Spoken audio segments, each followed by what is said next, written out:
So thank you very much. I brought a few guys from my team here. I'll introduce them and then I'll let them give a little bit of background about themselves. I always say that I don't do anything. These guys do the real work. And so I always try to bring these guys out to give them exposure, but also help you guys understand more directly what we do at the state of Indiana, what our roles are, our responsibilities are, and how we operate on a day-to-day basis. So to cover that, first up, I'll introduce Jeff Allen. Jeff Allen reports to me and serves as our Chief Operations Officer for the Indiana Office of Technology. What that means to us is he oversees the day-to-day activity and operations for how our state's infrastructure and technology systems work and the service delivery that provides those services to our state agencies and ultimately to the constituents that utilize the services from the state of Indiana. So Jeff, join me up here. And then next, our state's Chief Information Security Officer, Hamath Jain, our CISO. Hamath is the no guy. He's our security officer that provides significant guidance and direction on truly the security operations and security footprint for how we protect our state's assets, and has been with the state, has been with me since the beginning of my tenure. Jeff is fairly new in his role, but has been with the state for about 16 years. I think Hamath's been about 6 or 7 years. But these are the two core pieces of my team that really focus on protecting and managing our state's assets. So Hamath, please join us. I'll hand you both the mic, and I'll just ask you to talk about a bit of your background and your role and your team and your footprint. And then we'll talk about a few questions as well. But I'll start with just a bit of an explanation. The Indiana Office of Technology, as was mentioned, I was appointed to this role by Governor Holcomb in March of 2020. And so to get a little bit of government education, if for some of us that may have forgotten, because I absolutely did years ago until I started getting more involved in government. Being appointed by the governor gives me a lot of authority, but it does not give me full authority. So our purview is purely the executive branch. So the legislative and judicial branches operate separately and differently. And so because of the separation of government, because of the branches, we have different understandings and different approaches to how we do things. Now, our footprint is pretty massive, so we truly focus on the main footprint of the 100+ state agencies, the 30,000+ employees of the state. But it does not extend over into what you would look at court systems, lawmakers, bill management, things of that nature from the legislative branch as well. But that does not mean they're not equally as important and all equally challenged, because most folks see the state of Indiana as one state and don't realize the separation between us. But Jeff, tell us about your spot and your role and your background as COO. Morning, everybody. My name is Jeff Allen. I'm the Chief Operating Officer for the state of Indiana. Just a little bit about myself. I've been with the state I'm getting close to 20 years here this March. Started off pretty entry level as a desktop technician. Kind of worked my way up from there. My second job, though, was directly related to security, and it's probably why I kind of have an interesting take on how things work between operations and security. I became assistant administrator for the state back in about 2010, and my primary job was I was running at the time our entire McAfee environment, so all our antivirus and our encryption, as well as I was also focusing primarily in group policy, which was, at the time, our security team was 2 people and our CISO, so I was kind of the unnamed third person.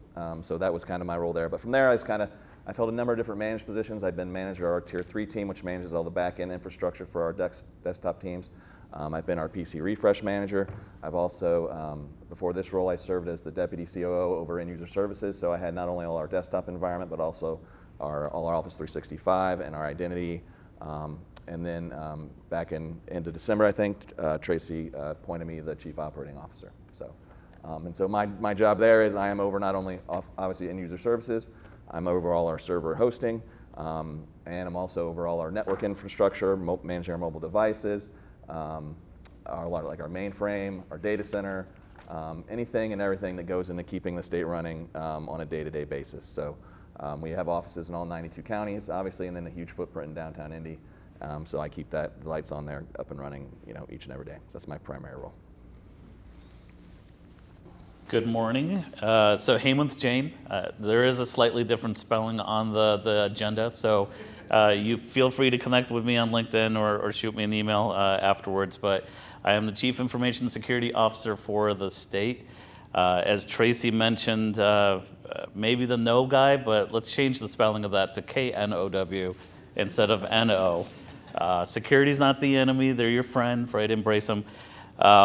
So I have been with the state for just about 6 years now, 25 plus years in both public and private sectors, a number of years with the federal government as a contractor, deploying technology all around the world, as well as services organizations, both from a program and project management perspective, as well as direct security deployments as well.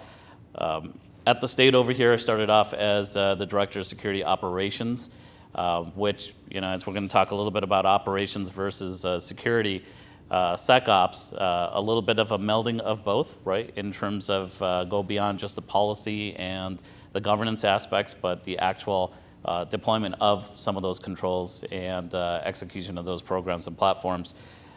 As a CISO, my main responsibility, though, is to be a business enabler. It's not necessarily about the IT or the technology, it's more about how to enable the business, and we'll get into a little bit of that as well. So thank you for joining us today. All right, so as Heymonth mentioned, the main topic we wanted to share and talk about with you folks today is really the tactical challenges we face with the management of the infrastructure and the security of the infrastructure. I usually try to sit between these guys because they kind of go at it a lot, but what the goal is, by the end of this, they're best friends, and really try to get that understanding of how can you both be successful in making sure that the state's assets are very thoroughly managed and protected, while trying to provide and afford some level of convenience. I think that's always the sliding scale we Heymonth and I definitely talk and joke about is there's the extreme protection on one end and extreme convenience on the other end, and where's that proper balance in between so that we're doing the due diligence that we have to do, but we're also not making life too difficult and too onerous for our user base and population. So with that, Jeff, tell me, when you think about security and protecting the state's assets and data, what do you see as your primary responsibilities, and how do you prioritize that? So when I think about that, my number one, the first thing I think about is availability, because if things aren't up and running, no one's going to get to that data. So that's my primary job. After that, I have to think of, are the right people allowed to get access to that data or whatever application that is? And that's where I work with Heymonth's team on that. So, and we've got to come up with ways that, who are we allowing access? What role are we granting them?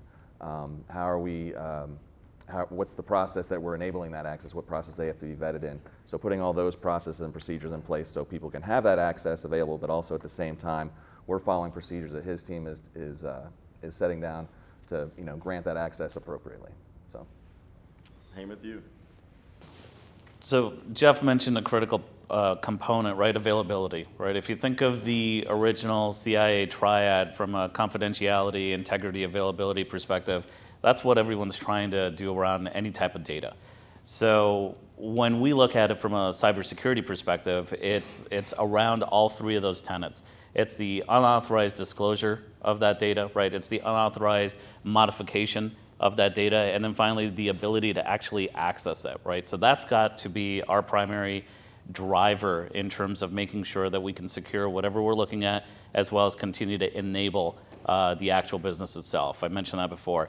If we wanted everything to be secure, you'd probably turn that thing off, right? Whatever that machine is, whatever that application is, whatever that system or platform is, you wouldn't even turn it on.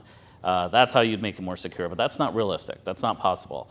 So in order to meet in the middle, as Tracy mentioned, right, we have to be able to at least collaborate. We have to come together in terms of what we're actually doing, and then weigh the consequences and the risks, right? What is the business value that you're receiving or obtaining compared against the risk of exposure or of exploitation for whatever that tool is? And if you can come together in the middle of it, that's where you're really going to be able to exceed here.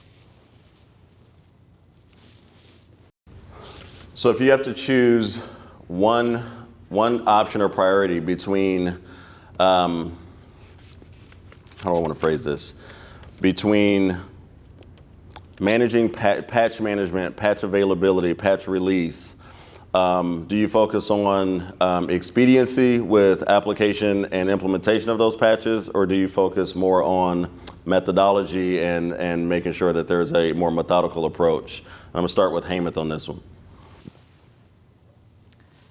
Well, I mean, there's the sky falling, right? When is it not? There's always the 0 day, or there's always something new that's coming out. I would say it depends. I know you said pick one, but if it's part of your standard operating procedure from a patch management perspective, then there's no reason not to roll it out in some type of a methodical manner, right? In terms of a pilot group, a test group, and then slowly roll it out. We're managing 35,000+ user identities, right? Close to 40,000 plus different assets. If you just deploy something without even testing it, you could brick all those devices.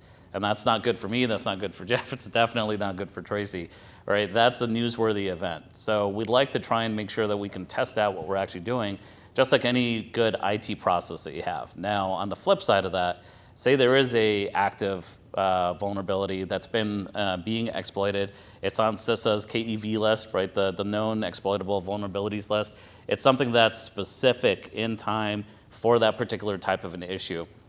And if it's already running through your environment, you may need to patch immediately. You may need to take a look and see, how do we stem the bleeding, if you will, or the exposure. So there may be times where you have to move a little bit quicker and faster. And that goes back to, I think, your processes and procedures that you have on how to accelerate a patching timeline or schedule. I understand not everything can be done right at the drop of a hat, but there still needs to be some understanding and some process that you've already worked out on how you can speed up your standard procedure. Let me see real quick. So that's what Hamath wants. So now, Jeff, with you actually having, and this is a bit of where you see the separation of duties here, with Hamath's desire to try and get patches deployed in an expedient manner. Jeff, however, has the oversight for those 40,000 plus devices and assets and the 4,000 or so servers. How do you make that happen? Well, I'm going to go with expediently because he just sounded like me. I'm utterly shocked at this first part of his answer. No, just kidding. We have a pretty good relationship. No, it's methodically. Obviously, we have 100 different agencies. I don't even know how many different applications. There's so many applications we have. I'm not even aware of all of them probably, and everything they do. I know the big ones and a lot of them, but we have a lot of smaller agencies that are using stuff too. So, the main thing comes is like when Hamath comes to me and say, hey, we have this vulnerability or something we need to patch. My first question is always going to be, okay, what's the risk that we're looking at? Is this something that it's, already out in the wild being exploited? Is it something that, hey, it's just become a known vulnerability, we need to protect ourselves? And then we'll base kind of the strategy on how we're going to roll it out from there. But what we won't do is just shotgun it out to everybody and just pray that everything keeps working. We'll go through our pilot groups, we'll go through our different testing groups, and how we package things out and deploy things. And then depending on what the risk is, we'll roll that out systematically. Could be that we'd start with some smaller agencies to kind of see how it goes and kind of get to like what I like to call a tipping point and then push it to the rest of the state. Could be that we put it out, this would be very rarely, that we push it out all at once, but only after we have tested and piloted that and we feel at least somewhat comfortable that we're not going to, destroy the world with a patch trying to protect ourselves. So this is a almost weekly basis. We meet weekly. These guys also meet a second time each week. And so there's constant review of the vulnerabilities that are out there, the patch changes and releases.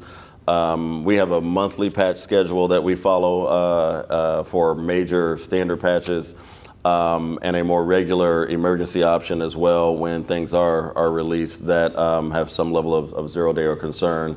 Or also when we're getting reports from users and application users and agency users that have experienced some level of challenge or issue or difficulty with some tool or application that they're utilizing.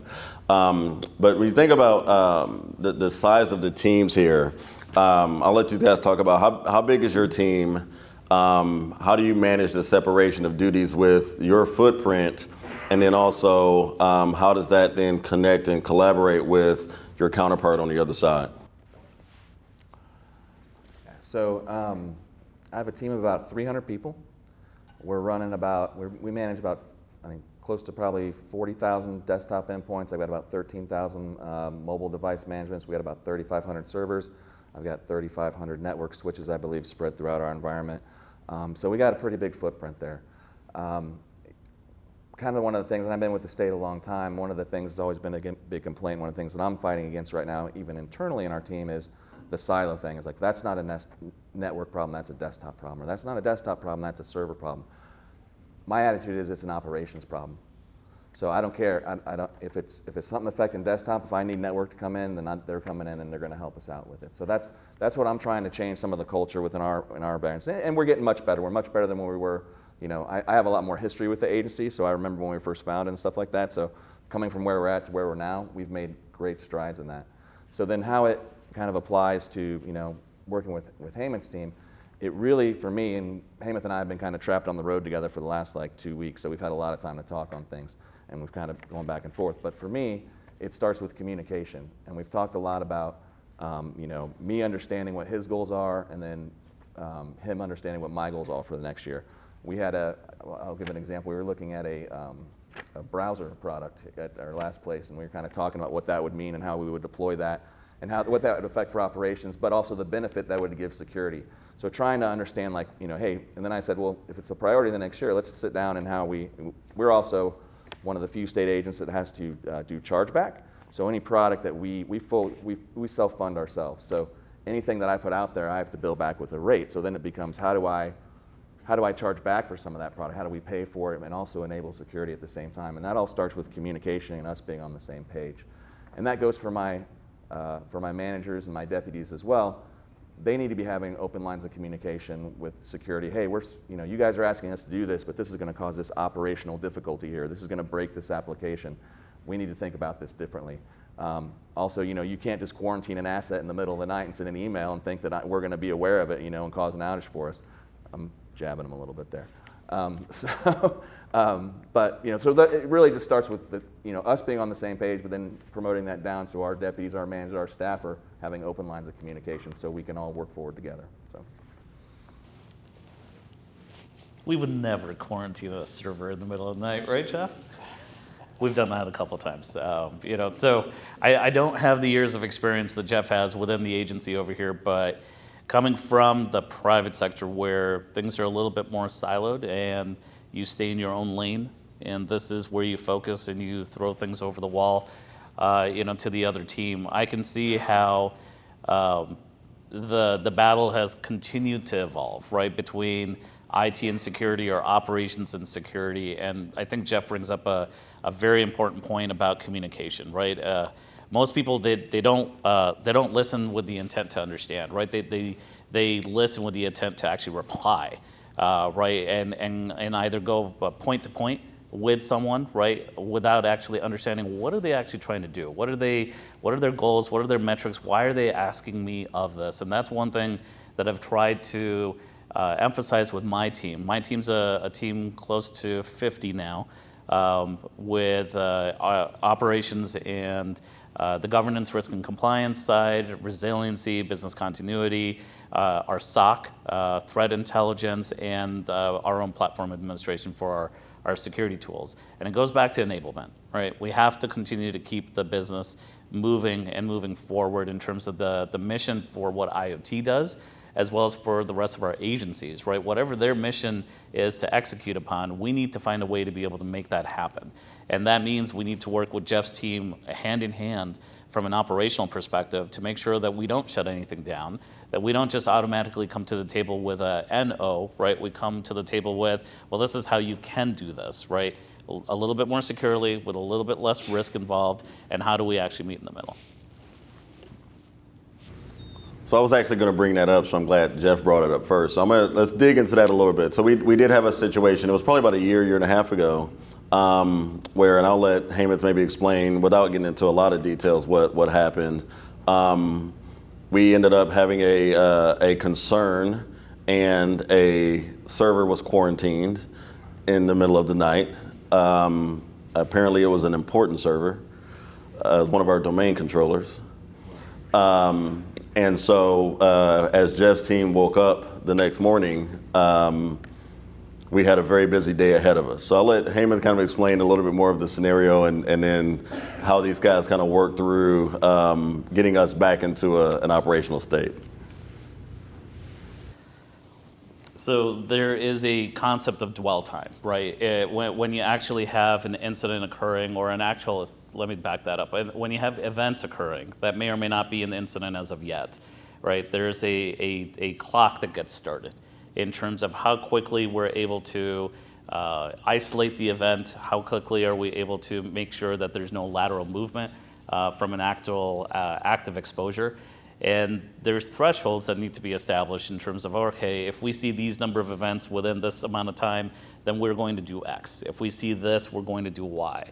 And if all of a sudden things start to spread, right, and our containment processes are not working from a security in layers or a defense in layers perspective, then we need to act. We need to at least be able to quarantine the device or the asset or the program or what have you, right, to be able to make sure that whatever that issue is doesn't continue to spread. And it could be as innocuous as, and when I say innocuous, it could be as easy as something like a patch that's gone bad that's now replicating across, which is just as devastating as potentially a vulnerability or some adversary or attacker that's trying to gain access. And in that particular area, there was concern of an adversary coming in to be able to potentially have foothold into the environment and then start to move laterally. And so the decision was to be able to immediately quarantine the device, which then had much more consequences and ramifications into the environment than we would have preferred. But at that time, you have to make the call, right, to be able to say, okay, we have to at least do this now, and our next goal will be to respond and recover from that particular incident as fast as we can. This is the fun part of the conversation. So yes, that device was a domain controller, and I have about, I think, 46 of them. So you'd think that quarantining one domain controller would be no problem. However, what the person who quarantined that device at the time didn't realize was that domain controller was also our primary DNS server. So now you say, Jeff, well, you should have a secondary DNS server. We do. Some applications failed over to that. A number of applications, though, because they were out in the agencies and when they were coded and it was easy to do, hard-coded DNS into their application. So I had a number of agencies with critical constituent-facing applications that were completely down. I hope you weren't at the BMV that day. So it took us a little bit to get that up. I'm not going to go into all the details. It was a very long day, a very long week. But the benefit is, and you'll hear me say this, is never waste a good outage, never waste a good pandemic, never waste a good emergency to improve your services, right? We have now completely, and this design on our network was put in place years ago, and how we were architected and everything like that. We kind of knew that we needed to kind of take a look at this. We were planning on taking a look at this as we just got finished upgrading all our domain controllers. They all run in 2012. We just upgraded all of them off that. But at the same time, based on what we had seen here, we said, hey, we need to look at doing this differently. So we have completely re-architected our DNS environment to prevent that from happening again. So now, if someone gets up in the middle of the night and quarantines a server and doesn't realize what it is, they're not going to just destroy our world. So it's completely an accident. The person just didn't realize what the roles was, didn't understand what it exactly did, just thought, hey, we've got 46 of them, it'll fail over, authentication will fail over another one. But, you know, we need to, and my thing to Hamath was, number one is we need to, communication, you'll hear me say it again, you'll hear him say it, we need to pick up the phone and call somebody on our operations team and say, hey, I'm about ready to do this. What are the ramifications of this? Not just like, oh, we should be okay because we got these other ones, so we understand. Because, you know, when Tracy, reached out to me the next morning, Jeff, what the hell happened? I'm like, I don't know. I got an email at 3 a.m., but I was sound asleep. So, that's where we have to improve and do things like that. So, but yeah. So another point I'm hearing, I want to make sure I reiterate, folks, as well, as you get into, let's say, the real world of tactical daily system management, system administration, as Jeff just pointed out, because of the continuing changes in security posture and technology improvement and deprecation, our operation has and will and must continue to evolve.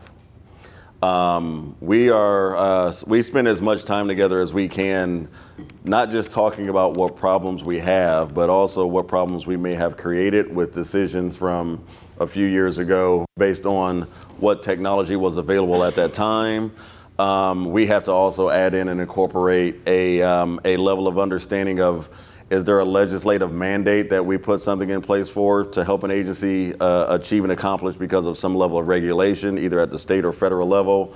And how do we continue making sure that our technology, our architecture and our infrastructure, and our policies as well continue to help reinforcing the new standards, the new footprint, the new possibilities, the new concerns, the new threats that we are facing and dealing with on a very, very, very daily basis.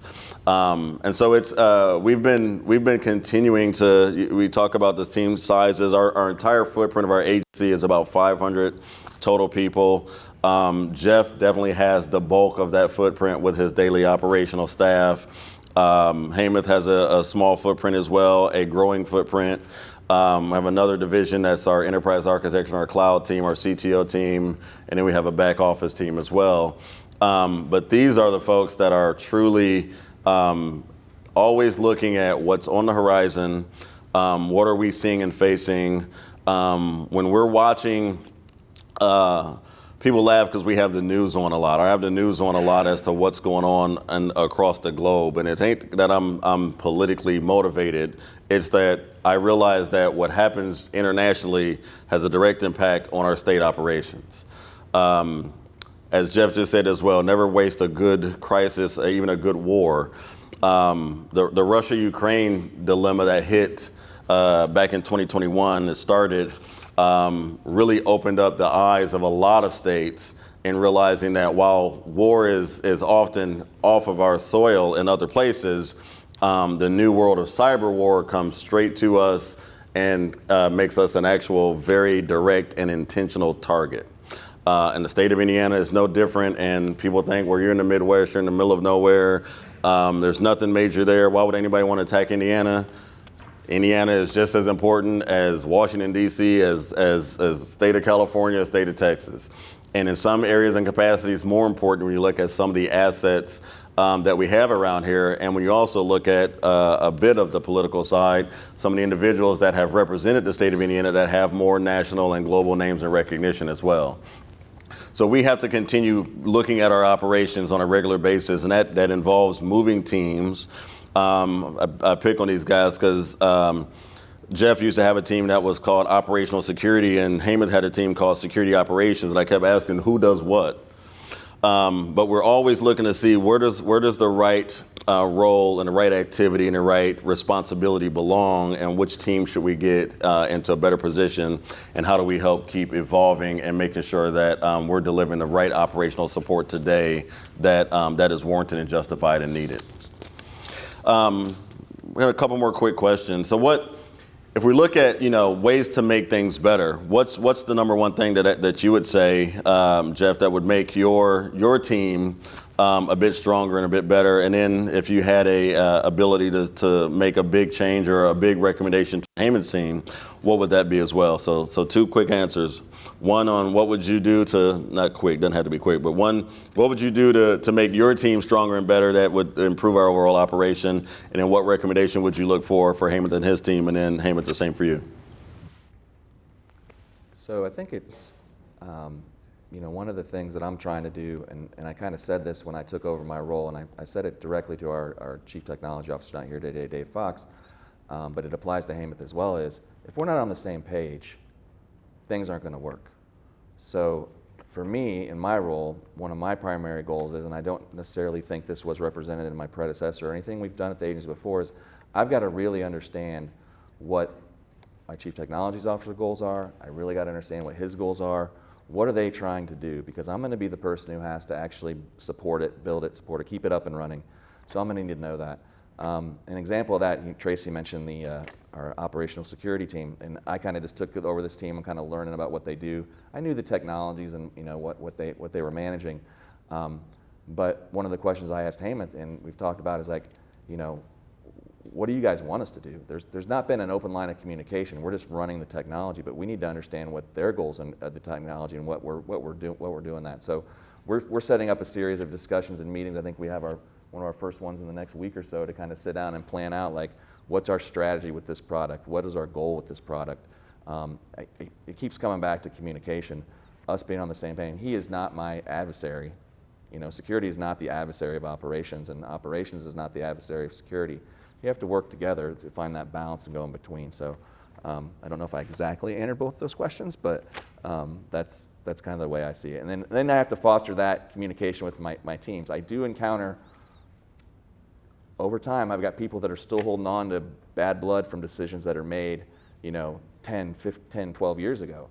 They just don't forget it. And my thing is, I can't change the past. I can only focus on making things better going forward in the future. And this is how we're going to do it. And so, and it doesn't start with us just going into our corners and just putting our hands saying no. So on both sides. So that's kind of where I'm at. I think very similar. So I mentioned, about the listening and understanding comment before, right? It's similar. I go back to I believe it's the 7 Habits of Highly Effective People, right? It's seek first to understand and then be understood, right?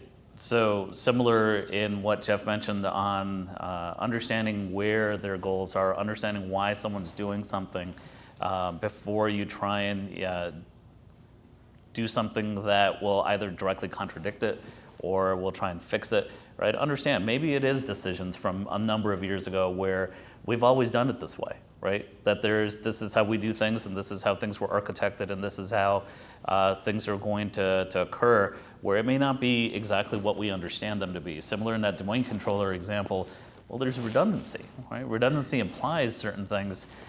So one should fail over to the next, but if you haven't architected it right, or if there's other things that are in the background that could occur without us understanding it, then you are going to run into an impact. And so I think in terms of, to Tracy's point on, what would be something that I would say to my team and then to Jeff's team, it's continuous improvement, right? It's continuous, review your hygiene, right? The daily blocking and tackling of what we're doing is incredibly important, to be able to review why we're doing things, to be able to test against the advancements in technology, the advancements in how things are being done today, right? What was secure yesterday is no longer secure today. And so same thing from an operational perspective, right? The way we used to do things isn't necessarily the best way to continue to do things. So be open about where we're going, where we're headed, why we're doing things, look at our roadmaps, look at where there's overlap in terms of responsibility, and clear those issues up first, and then be able to tackle what's happening. One last thing just on what Tracy mentioned about the global landscape. Global events, right? Local impact. Global threats, local impact. If there's one thing, take that away, that anything that's happening beyond our borders over here in other parts of the world could happen over here in the split of a second. Everyone's looking to access or gain your type of data as a foothold, and then be able to use that type of exploit anywhere else. So Indiana is just on the national forefront as any other state or any other country for that matter. So it goes back to making sure, right, that you have dotted your I's, crossed your T's. So go back to hygiene, make sure that you're patching, make sure that you're following best practices, and continuously make some improvements in your environment. Yeah. I want to add to the global comment for a minute. So obviously we've all been through the pandemic. We've all seen what that's done. I was experiencing effects of the pandemic probably a couple of months before anyone else, at least on the state government level, was. I didn't fully understand why. All I knew is that our laptops and a lot of our hardware, we were with HP at the time, and the primary manufacturing facility was in Wuhan. So I was seeing factory shutdowns and not understanding why, so it was causing the production delays. A little bit later, news starts following. I start understanding, hey, this is a little bit bigger than what I thought it was. I'm driving in one day and I'm hearing reports on the news, and they were talking about Italy, and they're saying, hey, we, and Tracy hadn't started yet, or you had just been appointed, I think, or he hadn't come on board yet. And so we had an interim CIO, and I was driving in, and they're talking about, hey, if the city's on lockdown, we've got, trucks filling up with people who have passed away, we can't function, everything. And in my head, I'm like, what would we do if that happened here? And at the time, it seemed really far away. And I came back and I talked to our interim CIO, and I said, hey, we need to have a plan. And I think his response to me was, well, the president says it's going to be gone, we should be good. And I said, we need to have a plan. Because if we don't have a plan and something happens, we're going to be in a bad spot. If we have a plan and nothing happens, well, at least we were prepared. So we sat down and started planning out what would we do, how would we do it. 2 weeks later, I sent 36,000 people into their homes. Now, imagine the logistics of that when not everyone has a laptop. I'm sending people home with desktops, monitors, equipment. How am I securing that? How am I giving them access? We deployed technologies like virtual desktop, which we would have normally piloted out in a short period of time in a matter of days. We did a whole Teams implementation. The state was not up and fully running on Teams. We were still piloting it. Within a week, it was our primary form of communication. So, be thinking about those things. Matter of fact, we've been on the road, but when I see this stuff going on in Israel right now, and I've got people protesting and things like that. One of my questions I had for Tracy was like, hey, do we need to be worried about this? Is this something that I need to be thinking of? What happens if a lone wolf or whatever you want to call them walks into the government center and blows up a bomb? How does that affect our staff? How does that affect our operations? So always be thinking about those type of things. That kind of goes with security too. You got to be, what's our plan? If we had to go all retreat back to our homes, how would we do that? I'm much more confident in that today than I was 3 years ago, I can tell you that. So that's just... So it's a great segue because it's ironically, I just was in a meeting on Wednesday afternoon with Governor's Chief of Staff, Superintendent of State Police, Director of Homeland Security, and our Indiana National Guard, because we are asking that question as the feelings intensify and the situation grows overseas, and we're starting to see more and more of that local impact with protests and resurgences here in the States and in Indianapolis. Are we prepared? Have we learned and put those learning lessons from pandemic, from Russia, Ukraine, from other cyber incidents? Have we put those into practice to put ourselves in a better position? And so it is a constant conversation and discussion and tactic and topic for us to think and talk through. How do we quickly respond, and how do we do it safely and securely, and how do we make sure that the state can continue operating and providing the services that it needs to provide, because citizens are always running into levels of challenge and concern and issue.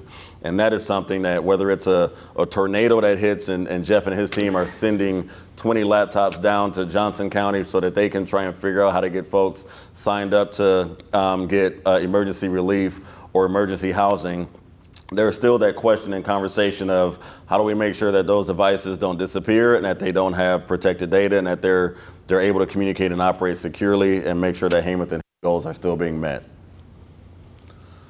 So I think we are right at the end of time. Leave some time for questions, but so great talking with you all today. This is I love what I do. These guys love what they do. I'm not speaking for them. They say it to me on a regular basis. We really enjoy serving the state of Indiana, and assuming you all are citizens here in Indiana, enjoy serving you all and being in these positions that we have been afforded the opportunity to be in. It is a great honor to serve for the governor here, and our goal is to try and make sure that government continues delivering the right protection, the right assets, the right services, the right solutions to make your daily lives as easy as possible. With that, we'll open up for any questions. All right, yeah. So if we ask, we'll go up, yeah. Just use that microphone up there. Thank you, gentlemen, for your time and wonderful information. From what I understand, you guys have a very large scope with one branch of the Indiana state government. How do you, if at all, collaborate with teams that support other branches of the state government, teams that support local aspects, or other state governments like our neighbors, Illinois, Ohio, etc.? This one working? All right, great. So that's actually a really good question. It is, so technician by trade, leader by mistake, put it that way, right? So as a technician, we all share code, man. That's always been how we move forward. I grew up in the higher education space, believe it or not. I worked at Butler University after I graduated from there, doing large solutions and such. And as much as we're all competing for students, we're all still sharing solutions and tools and technologies with each other on a regular basis, because there is that camaraderie and that relationship. State government is no different.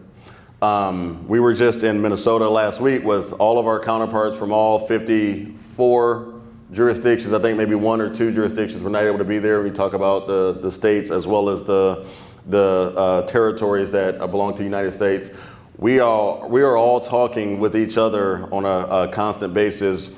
I actually have a monthly meeting with our surrounding CIOs, so Indiana, Illinois, Ohio, Michigan, and Wisconsin. We have a monthly meeting as well between us, because it's, as much as things are going on across the nation, we're usually getting that impact around the same time. So you think about pandemic and how it started kind of on the coast and worked its way towards the middle. We were in regular conversations with what are our governors thinking about, what are they seeing, and what are they concerned about. We throw away the partisan issues because it has nothing to do with how we do what we do. But Katrina in Ohio is like, hey, I just heard that you guys are looking at doing this. Can you tell us why, and what have you seen, and where are you going with it? And is that something that we should look at as well, or you think it's gonna kind of continue operating and flowing this way? So there's a constant conversation at the state level. Heymanth and his counterparts and CISOs, they have a secret communication channel that they talk to each other on a regular basis. They're always working together. They have special meetings between them that Jeff and I aren't allowed in, to keep in tune with what different states are seeing as threats start to emerge, when there are truly 0 days that are hitting, and how they're impacting other states and how they're responding, different tools that we're using as well. And where we're starting to really make a very concerted effort, kind of the latter part of your question is, how do we take that level of knowledge, intelligence, and integration and take it down to our local government level? It's a very different beast to try and manage and put into place and put structure around, especially here in Indiana. The key that we kind of run up against as Indiana, and this has nothing to do with technology, I think it's just a lot of the history of how Indiana has been structured and governed over the years.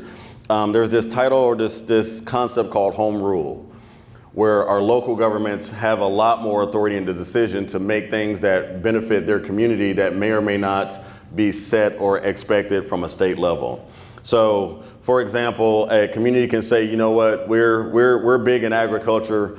We want a confined animal feed operation in our community, and the state is going to say, if that's what you want, you can have that. You have to deal with the permits and management of how that comes into place, right? And there's always the opinions on which way that should go and should that be there or not. And folks always come to the state and say, you should tell them they can't put that there. It's like, this is how they're trying to do economic development and growth for that community. And so that mindset continues to proliferate. We're starting to see where folks at the local level are starting to finally get some understanding and realize that, okay, I can't live on my own in this technology space. Because of the state services coming out of state-based systems, I got 92 connections to my backbone to make sure that child support can get delivered in County X. Because of that, I need County X to be doing their job. I need them to be as secure as possible, because as I've said to the governor, I'm only as strong as my weakest link. And I can put as much faith as I want to in these two guys, but if I have 92 other individuals that are not doing things at an acceptable level, then you're putting yourselves at risk and the state at risk. And ultimately, because we do also have connections at the federal level, things that could piggyback and move up and put federal systems at risk. Director Wells talked about with the state and local cybersecurity grant program a little bit ago. That is something that we have embraced wholeheartedly. We created an advisory council with local government directors and peers and IT leaders. I was just Wednesday up at their annual conference, and we're trying to get their group to grow and get collaboration between them as well, because there's still a little bit of disconnect because they're all kind of see themselves in their own little world. And this is not a slight to them in any capacity. You have big jurisdictions that have big resources and big funds available. And a lot of those guys get it.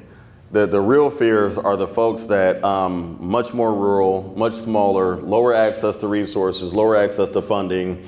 And there's oftentimes I say this somewhat tongue in cheek, but it's the mayor's nephew that's running the network, right? Because he's the guy in town that knows technology. So we're going to get him in there and make sure that we're taking care of things. But that is a top priority, and that is something that we've been preaching and harping on pretty aggressively since I came in this position. Thank you. You're welcome. Respond a little bit to that? Sure. Well, you asked about, so admittedly, I don't do a lot with state and local governments, although a number of our QPAs and our contracts, like our hardware contracts, I believe our software contracts, are available for you guys to purchase off of, where we've leveraged state dollars. So right now, our primary, we work with a company called SHI. They're our reseller, and our primary vendor is Dell for both our server and our workstation stuff. And you guys are able to utilize the pricing and stuff that we've negotiated through that. So from a state and local part, and then also I believe some of our software too they can do. Yeah. So from a outside agency, is what I wanted to ask your questions. Although all executive branches are mandated to kind of use IoT services, the elected agencies they can choose to use us if they want. So over time, we've kind of built relationships with them, shown them what we can do, where we are a little stronger in certain areas than they are. And so we manage IT services for the Attorney General, for Secretary of State. We also do what's now the comptroller, used to be the auditor. So we've had some come over because they realize that we can more cost effectively and apply more resources to their security and their support than they could do on their own. So it kind of saves them money, even though they pay us a fee for it. It saves them money for it. It gets a little dicey sometimes when we want to apply our policies down on things, and they're used to doing it because they're an elected branch and they can kind of actually tell us no. But then it becomes more of a question of, well, this is what the service is. If you don't want it, then you can go back to where you were at. I say that harshly. I put that a little nicer, really, but that does, hopefully that answers some of your question. So.